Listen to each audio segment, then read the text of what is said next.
Hello everyone, welcome to Corporate Governance course with me Maria Grace Herlina. I'm the lecturer of Bina Nusantara University.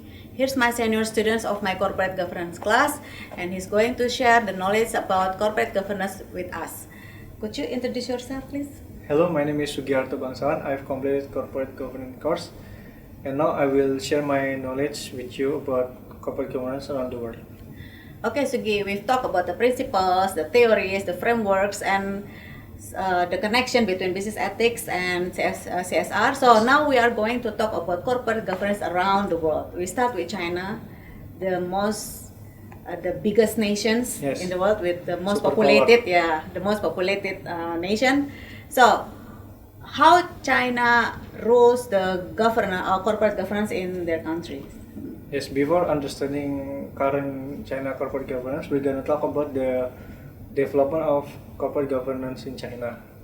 First, as a communist revolution began, the state started to proclaiming ownership of production, and private ownership is forbidden by law because it's communist country. Therefore, in the beginning, PRC of People Republic of China has many state-owned enterprise.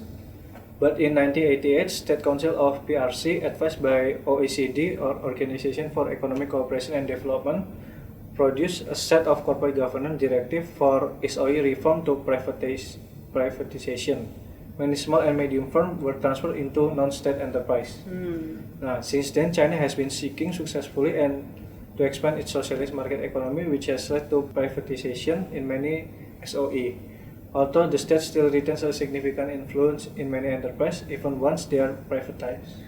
Okay, is there any differences in board structure for China's company? Of course, there is difference because China is known for its unique corporate governance structure. A management board of directors with independent outside directors and a board of supervisors, thus combining element of both two-tier board and the unitary board use of independent outside director. As you can see on the picture below, China as the listed company, we can see that it also includes independent outside direct auditor as element of unitary board, but inside the listed company there is two board, which is board of director and board of supervisor.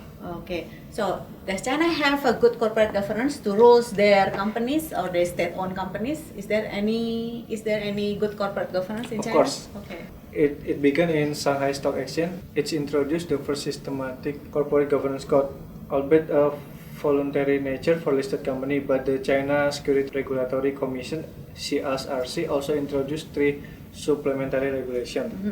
First, in 2000, it banned listed company from providing loan guarantees for any related parties, including their parent firm and their unlisted subsidiaries. Second, it issued a regulatory concept of phase separation, the separation of a listed company from its controlling shareholder with regard to its employee, asset, accounting, business operation, and organization. And the last is in 2001, it has been mandatory for a listed company to appoint independent director that account for at least one-third of board director. Okay, it's very interesting about China. Yes. Although it is a communist country, they have also the good corporate governance. So in the early days, what is the majority of ownership in China? Is it state-owned enterprise, private enterprise, or public enterprise? Which one? Of course, it's state-owned enterprise because China, as many communist country, has dominated by state-owned enterprise in their early days. Okay, very interesting. Okay, thank you for watching everyone, and see you on our next video. Goodbye.